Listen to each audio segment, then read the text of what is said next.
Kenapa Kiai Haji Hasyim Asy'ari mendirikan NU 31 Januari 1926? Karena merasa ketika Muhammadiyah sudah tampil 14 tahun sebelumnya, itu beliau melihat di NU itu nggak muncul-muncul ulamanya. Asy'ari dengan pendiri Muhammadiyah, Muhammad Darwish, itu satu keluarga, satu saudara yang sama, bahkan ngajinya sama-sama, itu di Semarang, di Kiai Haji Soleh Darat. Dia ada 3 orang, Muhammad Darwish, kemudian Hasyim Asy'ari, satu lagi itu kakek buyutnya Cak Nun, MH Ainun Najib. Cuma 2 ini yang menonjol, karena menonjol, bagus baca kitabnya, soleh orangnya, itu langsung diperintahkan pergi ke Mekah, diberikan kitab. Kalau kakek buyutnya MH Ainun Najib, itu cuma diberikan cincin pada saat itu.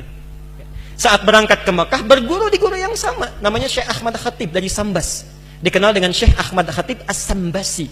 Nah, setelah dilihat-lihat sampai kembali ke Nusantara di masa yang sama, itu Masya Allah, ternyata keduanya punya visi yang sama, tapi punya beda karakter.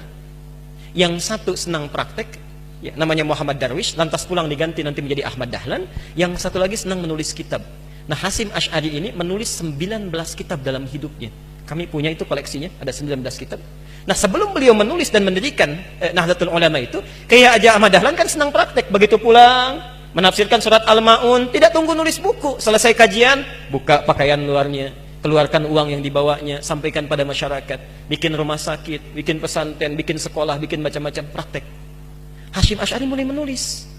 Saat meninggal Kiai Haji Ahmad Dahlan 1924, difikirkan oleh beliau, ini seorang sudah meninggal dunia, ulama belum bangkit, maka ditulislah kemudian kitab baru yang menjadi landasan lahirnya ormas baru disebut dengan Nahdlatul Ulama. Yang ingin saya sampaikan, kedua-duanya ini ternyata satu garis nasab yang sama, bertemu di Maulana Ishaq. Jadi kalau kita urutkan, maaf, Muhammad Hasyim Al-Asy'ari bin Abdul Wahid, bukan Kang Wahid yang ini ya, itu ada Gunawannya, ini lain.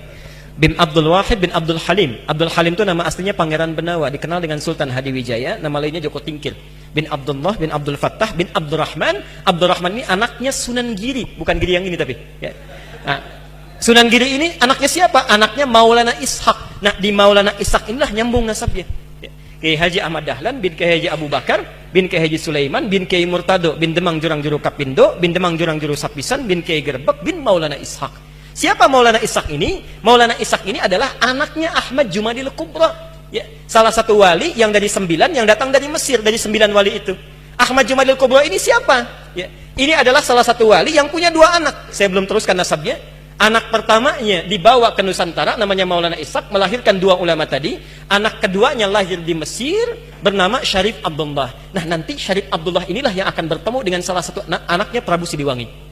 Prabu Siliwangi pemenah rasa menikah dengan Nyai Subang Larang, punya 3 anak. Anak pertama Walang Sungsang, lahir 1423. Anak keduanya Rara Santang, lahir 1426. Anak ketiganya Raja Sengara, lahir 1427. Nah, hajilah kemudian Walang Sungsang dan Rara Santang di Makkah bertemu dengan Syarif Abdullah. Walang Sungsang ganti nama jadi Abdullah Iman, Rara Santang ganti nama menjadi Syarifah Mudaim. Jatuh cinta Syarif Abdullah dengan Syarifah Mudaim, menikahlah, pulang ke Mesir, tinggal 20 tahun, melahirkan anak bernama Syarif Hidayatullah. Berguru pada Syekh Ibnu Athaillah As-Sakandari.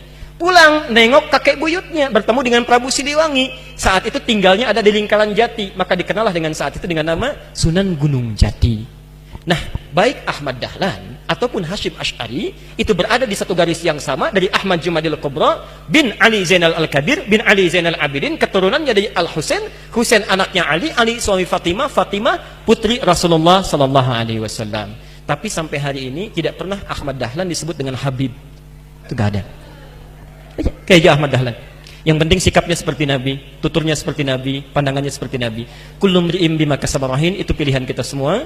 Mudah-mudahan pertemuan hari ini kita